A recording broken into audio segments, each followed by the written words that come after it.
이사야서에 보면요, 하나님께서 말씀하시기를 내 마당만 밟는 자들이 가득 차 있다면서 누군가 성전의 문을 닫아 주었으면 좋겠다라고 하는 그런 주님의 하나님의 말씀이 나오는 것을 우리가 보게 됩니다.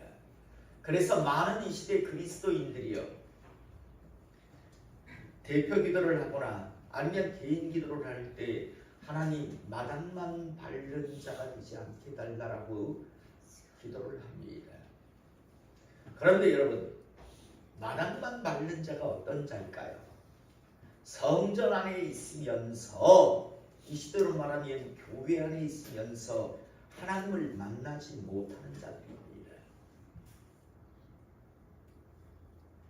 요한복음 4장에 보면 수가성 여인이 예수님께 이런 질문을 던집니다. 당신네들 유대인들은 저 거룩한 성 예루살렘에서 제사를 드려야 한다라고 이야기하고 우리의 조상들은 이 산에서 예배를 드려야 한다라고 이야기를 합니다.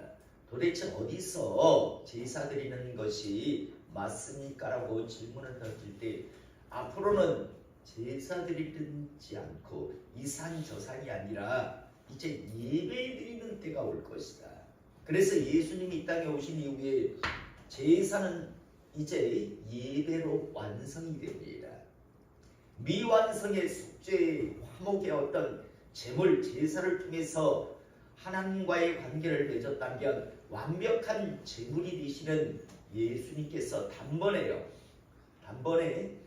화목제물이 되어주시고 속죄제물이 되어주심을 통해서 이제 예배가 이제 이 세상에 하나님을 경외하는 사람들에게 의해서 드려지게 됩니다.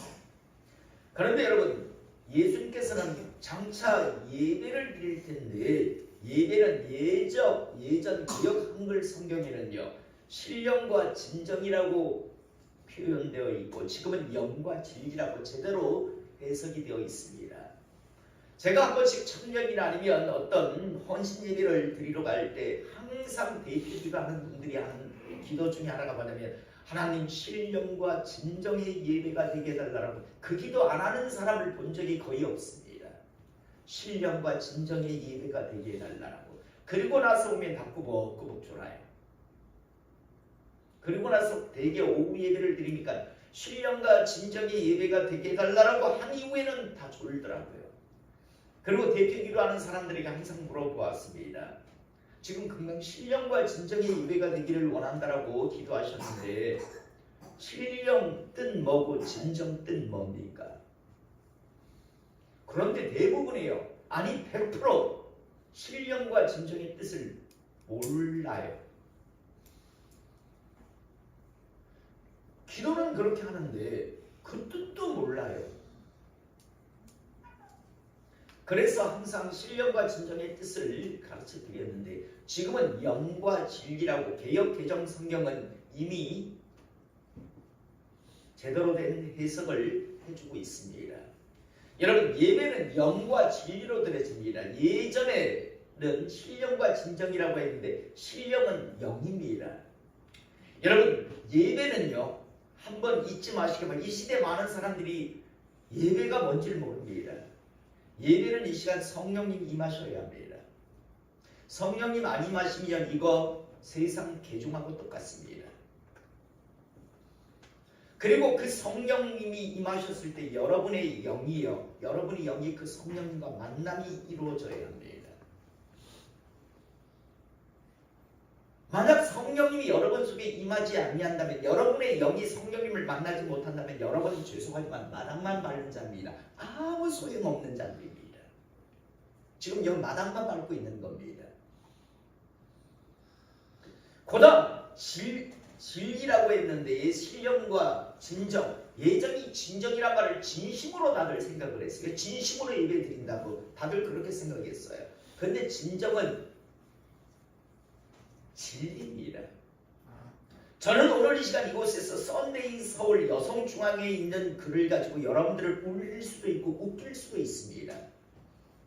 그런데 그건 진리가 아닙니다. 세월이 아무리 지나도 바뀌지 않는 것, 그게 바로 진리입니다. 하나님의 말씀입니다. 저는 하나님의 말씀을 가지고 여러분들에게 메시지를 전하는 사람입니다. 썬데이 서울 여성중앙에 있는 뭐 감동스러운 눈물짜게 하는 아니면 박장대소하게 웃게 하는 그런 사람이 아닙니다. 오늘 이 시간 먼저 여러분 성령님께서 여기 임하심을 여러분 믿으시기 바랍니다. 제가 한 번씩 혼신 예배가 갔을 때 항상 하는 게 그런 거거든요. 여기 지금 성령이 와 계십니다 라고 하면요 다 졸고 있어요. 자, 그러면 지금 예배자와 예배 아닌 자를 제가 이제 보여드리겠습니다 하면서 제가 찬양할 때 하나는 사람 성령님 임하시는 게 보여요. 가서 자 성령님 하면서 하면 막 성령님 임하셔가지고 각양의 역사가 나타나거든요. 자, 그 다음 이제 가짜배기 내가 한번 보여드릴게요 라고 하면 그 다음부터 좋은 사람 하나도 없어요. 다들 장로님에서부터 막 미루고 있어요. 그 전까지는 니 뭐라고 하나 한번 보자. 아이고 오늘 2시에 피곤해 죽겠는데 또 님도 뭐라고 하나 한번 해봐 이런 식으로 앉아있다가요. 자, 가짜배기 보여드릴게요 라고 하는 순간에 다들 눈들이 확 달라져요. 진짜를 봤거든요. 여러분 저는 다시 한번요 이 시간 이곳에 성령 하나님 와 계심을 믿으시기 바랍니다. 못 믿겠으면 손 드세요. 확인시켜 드릴게요.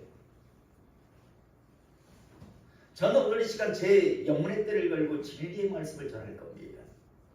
절대 여성중앙 썬데이 서울에 있는 여러분들을 웃길 수도 있고 울릴 수도 있어요.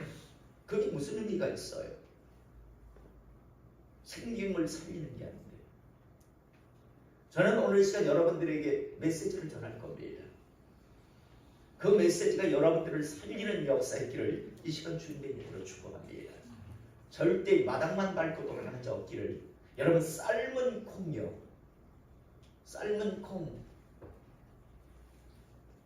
덤프트럭으로 10트럭을 갖다 땅에 심어도요 싹은 하나도 안 납니다. 그러나 살아있는 콩은요 하나만 심어도 그 콩을 통해서요 30배, 60배, 100배의 열매를 거둘 수 있습니다. 저는 하나님 보시기에 삶은 콩 같은 사람, 가정, 교회가 되지 않기를 원합니다. 살아있는 우리 모두가 되기를 다시 한번 소원하고 축복합니다.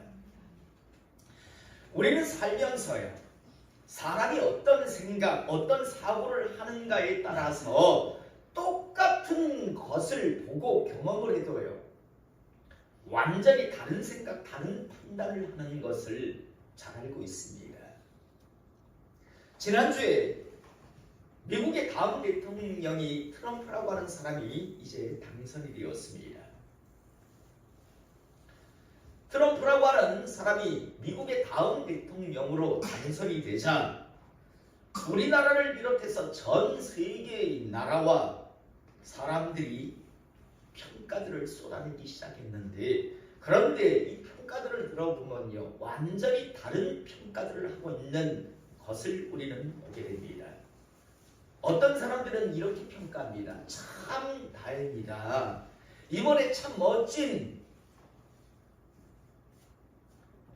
신앙인이자 정치인인 트럼프가 당선이 되었으니 이제 세상이 조금 이제 더 빠르게 안정될 것이다라는 그런 평가들을 하는 사람이 있습니다. 지금 이스라엘과 하마스, 러시아와 우크라이나 뭐 이런 전쟁들이 지금 세계 도처에 있잖아요. 그런데 이제 트럼프라고 하는 사람이 대통령이 되었으니 곧 모든 그런 전쟁을 종식시키겠구나라고 하는 그런 기대의 마음, 나아가 동성애나 이런 뭐 여러 가지 하나님 보시기에 좋지 아니한 여러 가지 그런 것들에 대해서 그래도 트럼프는 하나님을 믿는 사람이라고 하니 조금 더 나아지지 아니할까라고 하는 그런 하여튼 정치인이나 아니면 교계에 있는 사람이나 나름대로 이런 좋은 평가를 하는 사람들이 분명히 있습니다. 그런데 이런 사람만 있는 건 아닙니다. 트럼프라고 하는 사람이 미국의 다음 대통령으로 당선되었다는 소식을 전해 듣고요. 어떤 사람들은 이런 평가를 하는 사람도 있습니다. 아니 또 미친 개기가 미국의 대통령으로 또 당선됐단 말이야. 야 앞으로 참 세상이 참 시끄럽겠구나라고 하는 그런 평가를요. 똑같은 사람이 미국의 대통령으로 당선이 되었는데 평가가 완전히 180도 다른 것을 우리는 듣게 됩니다. 며칠 전에 또 우리나라의 대통령이 대국민 담화 및 기자회견이라고 하는 것을 이제 열어서요. 최근에 발생한 여러 불미스러운 그런 여러 가지 일들에 대해서 사과를 하는 그런 모습을 취했습니다. 대통령의 대국민 담화 및 이제 기자회견이 끝나고 나자 반응들이 완전히 다른 걸 우리는 잘 알고 있습니다. 여당 사람들은 막 이야 정말 진심이 담긴 진솔한 사과가 담겨져 있는 그런 담화였다라고 하면서 정말 너무너무 좋게 평가들을 합니다. 그러나 야당 사람들은 전혀 다르죠. 그걸 사과라고 하냐? 차라리 하지 말지. 왜 그런 사과를 해서 오히려 국민들의 마음을 더 힘들게 하느냐라고 하며 오히려 비난하고 비판하는 그런 평가를 내리는 걸 보게 됩니다. 똑같은 사건입니다. 그런데 어떤 생각을 가지고 어떤 마음을 가지고 있는가에 따라서 평가가 이렇게 완전히 다른 걸 우리는 보게 되는데요. 이런 모습은 하나님의 말씀인 성경 속에서도 우리는 볼 수 있습니다. 2000여 년 전에 메시아 그리스도이신 예수님께서 이 땅에 오셔서 내가 메시아 내가 그리스도라고 말만 하시는 게 아니라 표적을 보여주셨거든요. 봐라 너희들은 알고 있지 않냐. 장차 메시아 그리스도가 이 땅에 오면 어떠한 사역을 함을 통해서 자신이 메시아 그리스도임을 증명할 것이다라는 걸 유대인들은 다 알고 있었습니다. 그래서 예수님께서는 그 표적 증거로요 각양의 여러 가지 사역들을 감당하셨는데 많은 당시 유대에 있던 사람들은요 예수님의 그 자신의 메시아 그리스도 되심에 대한 표적을 보여주시자 사람들은 이야 이분 메시아 맞구나 이분 그리스도가 맞구나라고 하면서 예수님을 영접하는 사람도 있었습니다. 그러나 모든 사람들이 다 예수님의 이 메시아 그리스도 되심에 대한 표적을 보고요 이야 이분 정말 메시아가 맞아 이분 그리스도가 맞아라고 영접한 것은 아니었습니다. 어떤 자들은요 예수님께서 그런 표적을 보여주시자 뭐라고 평가를 하는가 하면 저자는 지금 귀신의 왕 바알세불을 힘입어서 저런 일을 하는 거다라고 하며 예수님을 메시아 그리스도로 이제 표현하는 게 아니라 사탄의 앞잡이다. 저자는 사탄의 하수인이다. 라고 그렇게 평가를 하는 것을 우리가 보게 됩니다. 똑같은 주님의 사역을 보고도요. 어떤 사람들은 그 사역을 보며 메시아 그리스도가 맞으시구나 라고 하며 영접을 하는가 하며 어떤 사람들은 저자는 사탄의 앞잡이 하수인이다. 그러면서 더욱더 주님을 대적하는 모습을 취하는 걸 우리는 보게 됩니다. 사랑하는 성도 여러분, 이미 말씀드렸지만 이렇게 똑같은 것을 보고 경험함에 있어서 이렇게 다른 어떤 반응을 다른 어떤 판단을 하는 이유는 딱 하나입니다. 어떤 생각, 어떤 마음을 가지고 있는가의 차이입니다. 우리는 오늘 하나님의 한 사람이요. 우리가 요즘 말로 표현하면 참 죽으라 하는 것 같은 한 일을 당합니다. 아마 여기 있는 저를 포함한 우리 모두 중에요. 이런 일을 당하면 죽음을 생각해 보지 아니할 사람, 더 나아가 하나님의 존재를 의심해 보지 아니할 사람이 과연 있을까요? 오늘 바로 그 사람은 욥이라는 사람입니다. 이 사람은 정말요, 삶 자체가 하나님을 경외하는 삶이었습니다.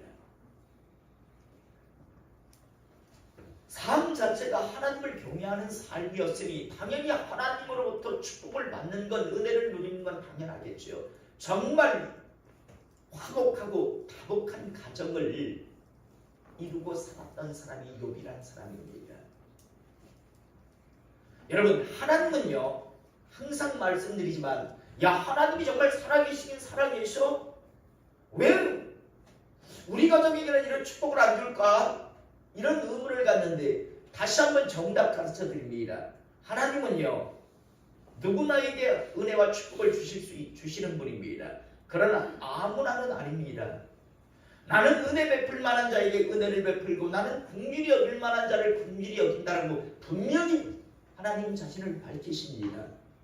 어중이 떠중이 대충 하나님 섬긴다며 장난질이나 치는 사람에게 하나님의 복은 절대 임하지 않습니다. 나는 은혜 베풀 만한 자에게 은혜를 베풀고 나는 불쌍히 여길 만한 자를 불쌍히 여긴다라고 분명히 밝히고 계십니다.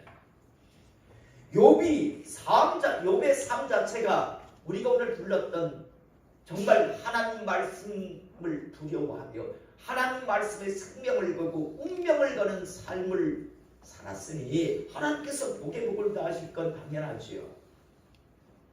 그런데 어느 날 사탄이 찾아와서 이야기를 하죠. 여러 대화 속에서 이런 대화가 이루어집니다. 하나님은요, 욥이 자랑스러웠습니다.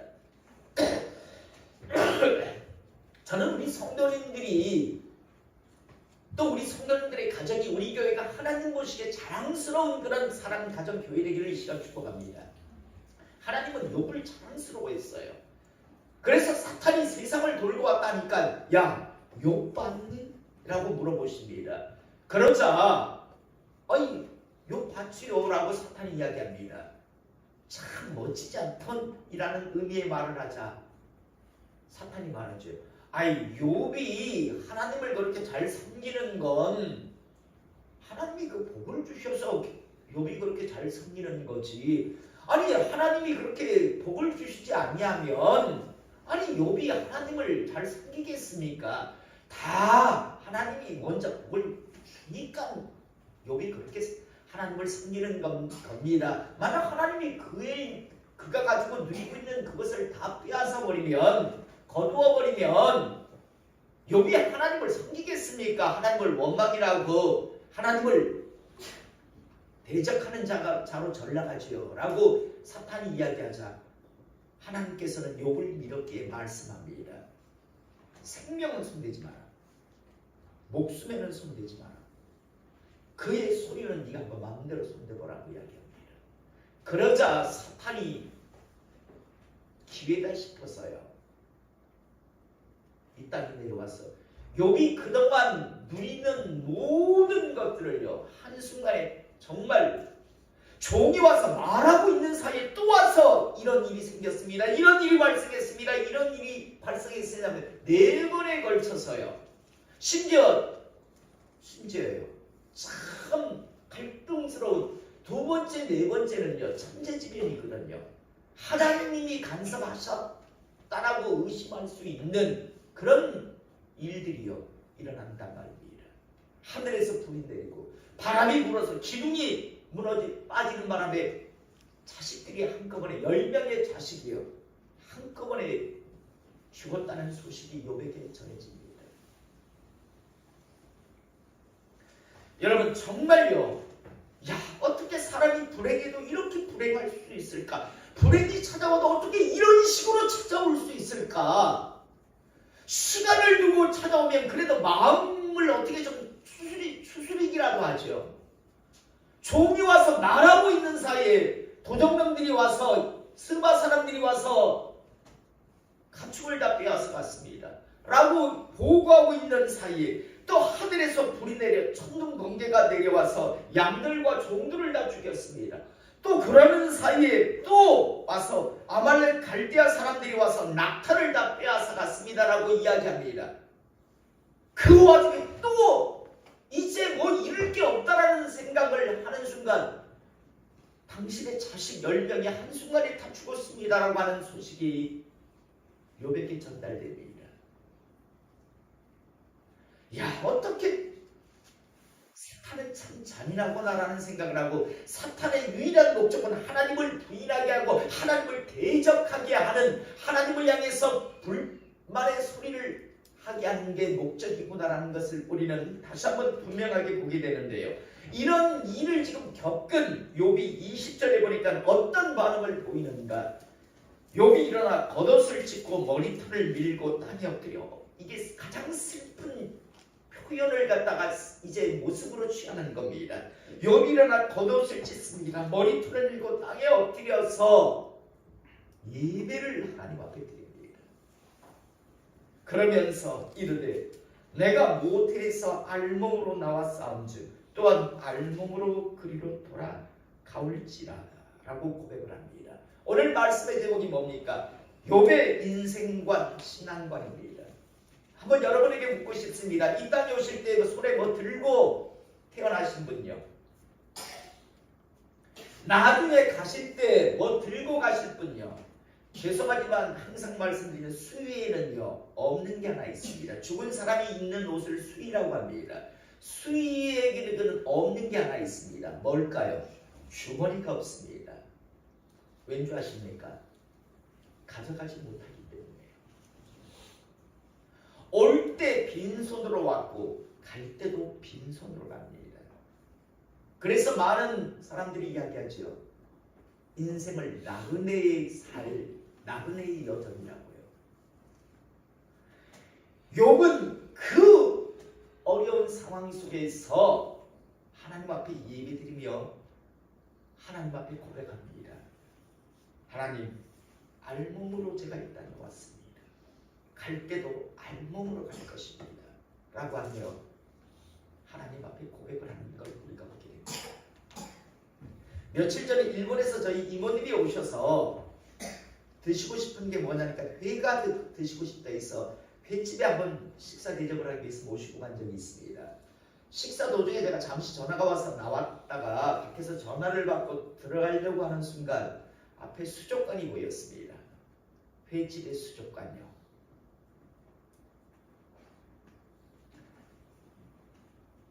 언제 횟집 주인이 떠서 망태로 떠서요 회를 만들지 모르는 상황 속에 있는 수족관이었습니다. 근데 그 안에서도 싸우고 있더라고요. 쥐들끼리 그 안에서 영역싸움하고 있더라고요. 갑자기 집주인이 주문이 들어오면 거기서 떠서 곧 회를 칠 텐데, 그런데 그 작은 수족관 안에서도 그 안에서도 힘 있는 물고기는요 자기 영역이라고 막 작은 물고기를 막 물고 밀어내고요 한 모습을 보며 여러 생각을 제가 했었습니다. 어쩌면 이 땅에 우리의 모든 인생의 삶이 저 모습은 아닐까. 언제 횟감으로 불려갈지 모르는 그런 횟감 주제에 그래도 그 안에서도 영역을 지키겠다고, 영역을 넓히겠다고 싸우는 모습이 이 땅에서의 인간들의 모습은 아닐까. 언제 하나님께서 부르실지 모르는데 빈손으로 가야 하는데, 그런데 더 움켜잡겠다고, 더 좀 더 넓혀보겠다고 하는 건 아닐까라는 그런 생각을 하며 참 많은 생각을 순간 그 수족관을 보면서 제가 한 적이 있습니다. 사랑하는 성도 여러분, 욥의 인생관 신앙과는 첫 번째가 무엇인가 하면 빈손으로 나는 것, 그리고 빈손으로 나는 갈 것이라는 그 인생관을 가지고 있었습니다. 신앙관을 가지고 있었습니다. 저는 우리 성도님들에게도 저에게도 이런 신앙관, 인생관이 있기를 이 시간 축복합니다. 우리 모두 빈손으로 왔습니다. 언젠가 하나님 부르시면 빈손으로 갈 존재라고 하는 사실을 잊지 않기를 이 시간 주님의 이름으로 축복합니다. 두 번째는요. 주신 이도 여호와시오. 거두어 가신 이도 거두신 이도 여호와시오니라고 두 번째 인생관 신앙관을 고백합니다. 빈손으로 왔고 빈손으로 갈 텐데 이 땅에 지금 살아가는 동안 자식 10명이었고 그 수없이 많은 재물이요. 하나님께서 나한테 주신 것이에요. 주신 이도 하나님이셨고 거두어 가신 이도 하나님이신데 거기에 내가 무슨 원망하고 불평하고 좌절하는 그런 모습을 보일 것인가 라는 그런 인생관, 신앙관을 가지고 있었던 것을 우리는 보게 됩니다.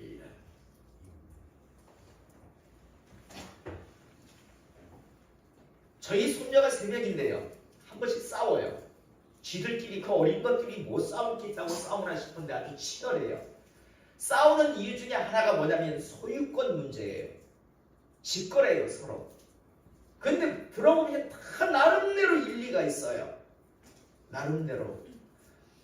제가 손녀들을 위해서 집에서 가져놓으라고 장난감 같은 것들을 이렇게 사준 것이 있습니다. 그런데 싸울 때 뭐 때문에 싸운다면요. 어떤 놈이 어떤 장난감을 들고 있어요.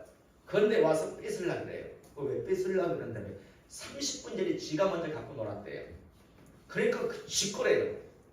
근데 이쪽 들고 있는 놈은 또 주장하는 게 뭡니까? 지금 내가 들고 있으니 이거 내 거라는 거예요. 한 놈은 30분 전에 아까 내가 그거 들고 있었기 때문에 그거 내 거니까 내가 가지고 지 거라고 달라고. 한 놈은 지금은 내가 들고 있으니까 내 거라고 달라고. 한 놈은 또 뭐라 하는 줄 압니까? 너희들 태어나기 전에 내가 옛날부터 갖고 노는 거래요. 그래서 그건 지 거래요. 왜 니들끼리 싸우니? 그래서 제가 뭐 어떻게 하는지 압니까? 뺏어버립니다. 너희들은 가지고 놀 자격 없어 하고 제가 뺏어버립니다. 내가 줬거든요. 내가 걷어버려요. 그러면 안 싸워요. 여러분 분명하게 고백합니다. 순식간에 모든 것을 잃어버렸습니다. 얼마든지 원명하고 불평할 것 같고 정말 하나님이 계시니 안 계시니라고 막 할 것 같은데 분명하게 고백합니다. 주신 이도 하나님이셨습니다. 거두어 가신 이도 하나님이신데 거기에 뭐라고 제가 말씀을 드리겠습니까? 분명한 신앙의 고백 인생관을 가지고 있는 걸 보게 됩니다. 정말 멋지다라는 생각을요. 말씀을 통해서 제가 다시 한번 내려봤습니다. 빈손으로 왔다가 빈손으로 갈 존재들입니다. 이 땅에서 우리가 누리는 것, 사용하고 있는 것, 하나님께서 우리에게 누리라고 주신 것인데 어느 순간 하나님께서 거두어 가신다 할지라도 그게 원망거리, 불평거리가 될 수 없다는 걸 여러분 알고 있었습니다. 이런 신앙관, 이런 인생관을 가지고 있다 보니까 여호와의 이름을 여호와의 이름이 찬송을 받을지니이다. 다 잃어버린 사람이요. 하나님을 찬송하고 있습니다. 빈손으로 왔다 빈손으로 갈 존재고 주신 이도 여호와 하나님 걸 하나님이 우리에 맡기셨다가 거두어 가시는데 거기에 뭘 내가 반박할 것이 있는가 원망하고 불평할 것이 있는가 해서 그는 이 분명한 신앙관이 있다 보니까 어떤 삶의 환경 속에서도 하나님을 지금 찬송하고 있는 모습을 우리는 보게 됩니다. 그러면서 마지막으로 이 모든 일에 욥이 범죄하지 아니하고 하나님을 향하여 원망하지 아니하니라 라고 말씀이 오늘 마치고 있습니다. 사랑하는 성도 여러분, 오늘 저는 이 예배를 통해서 욥이 가졌던 이 인생관, 신앙관이 우리의 인생관, 우리의 신앙관이 되기를 이 시간 축복합니다. 나가 하나님께서 그걸 원하시고 있다는 걸, 이 마지막 시대를 살아가는 이 시점에서 하나님께서 쓰시기를 원하는 우리에게 원하고 계신다는 것을 우리가 잊지 않기를 이 시간 축복합니다. 잊지 맙시다. 올 때 분명히 빈손으로 왔습니다. 갈 때 주머니 없는 옷을 입고 우리는 빈손으로 떠나갈 겁니다. 잊지 않고 살아가기를 이 시간 축복합니다. 두 번째, 우리가 이 땅에 살다가 무엇인가 얻더라도 그건 내가 잘나서 얻는 게 아니라 하나님께서 나한테 누리라고 맡겨주신 것이고, 또 살다가 어느 순간 그걸 잃어버린다 할지라도 하나님께서 이제 많이 사용했으니 이제는 다른 사람에게 누리게 나눠주자라고 거두어 가셨다라는 것을 인정하며, 이 땅에 살지만 이 땅의 것에 연연하고 붙들리며 호적거리는 인생을 살아가는 것이 아니라 하나님을 의식하며 영원한 본향, 우리의 영원한 저소를 항상 기억하며 우리 모두 살아갈 수 있는 우리 모두가 될 수 있기를 이 시간 축복합니다. 오늘 욥이 가졌던 이 두 가지 분명한 신앙 때문에요, 환경과 여건이 최악인데 하나님을 찬송합니다. 그리고 범죄하지 않습니다. 하나님을 향해 원망하지 않습니다. 두 가지의 분명한 인생관 신앙관이 있었기 때문입니다. 그래서 가능했던 겁니다. 저도 여러분들도 연약한 존재들입니다. 하지만 하나님께서 이 말씀을 주시니 우리 이 말씀 마음판에 딱 붙들고 앞으로 어떤 우리 삶의 파도가 밀려온다 할지라도 이 욥이 가졌던 이 두 가지의 인생관 신앙관 고백을 갖고 그 파도를 이기며 넘어가는 우리 모두가 될 수 있기를, 그래서 승리하는 하나님의 사람 되기를 이 시간 주님의 이름으로